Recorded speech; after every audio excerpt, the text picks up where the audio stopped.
تو مجھے پتہ چلا جناب 2-4 نمازی آ گئے ہیں، میں نے جناب خشوع و خضوع اختیار کیا، سجدے کو ذرا لمبا کر دیا، باقی ساری نماز نارمل حالت میں پڑھی ہے، لیکن نمازیوں کو خدا نخواستہ دکھانے کی وجہ سے اگر میں نے سجدے کو لمبا کر دیا ہے تو میری نماز ساری کی ساری مردود ہے۔ حالانکہ اس میں خرابی تو تھوڑی سی واقع ہوئی ہے نا،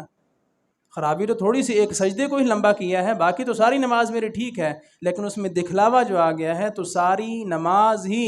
غیر مقبول ہے اور وہ قابل قبول نہیں ہے۔ تو اسی طرح اگر 6 آدمیوں کی نیت ٹھیک ہے، 7ویں آدمی کی نیت اللہ کی رضا نہیں ہے، گوشت کی نیت ہے، دکھلاوے کی ہے، ریاکاری کی ہے، تو اس تھوڑی سی خرابی کی وجہ سے سارے جانور کی قربانی جو ہے وہ ضائع ہوگی اور وہ قربانی جو ہے وہ جائز نہیں ہوگی۔ تو اجتماعی طور پر قربانی کرنے والے حضرات اپنے حصہ داروں کو لازمی طور پر آگاہ کریں کہ آپ جو شامل ہوں صرف اللہ کی رضا کے لیے شامل ہوں، گوشت ویسے ہی آپ کو مل جانا ہے،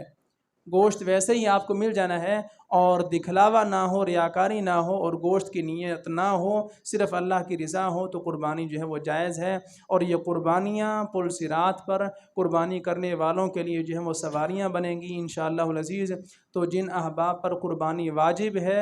وہ تگ و دو کریں اور اپنے قربانی کا انتظام کریں، جن پر واجب ہے وہ قربانی ہرگز نہ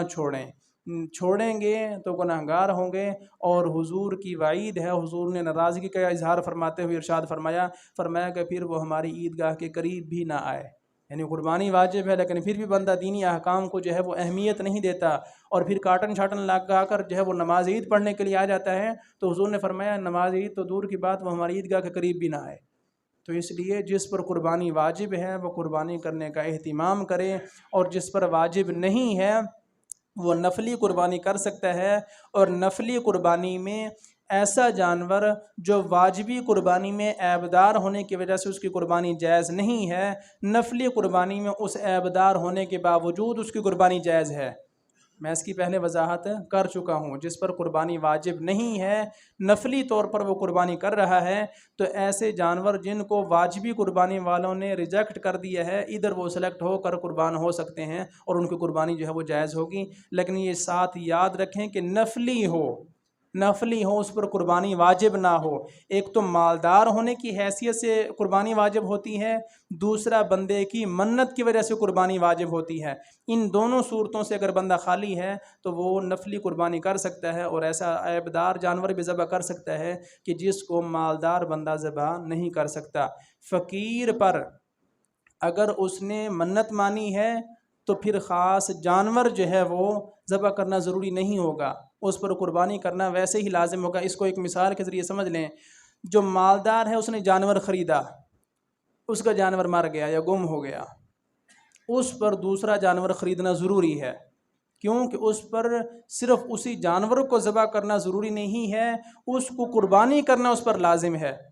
ایک بندہ غریب آدمی ہے، اس پر قربانی واجب نہیں ہے، نفلی قربانی اس نے خرید لی ہے، اور خدا نخواستہ جانور مر جاتا ہے تو اس پر دوسرا جانور خریدنا ضروری نہیں ہے،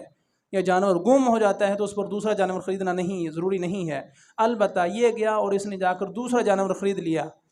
اور پہلے والا بھی مل گیا تو پھر دونوں کو ذبح کرنا ضروری ہوگا،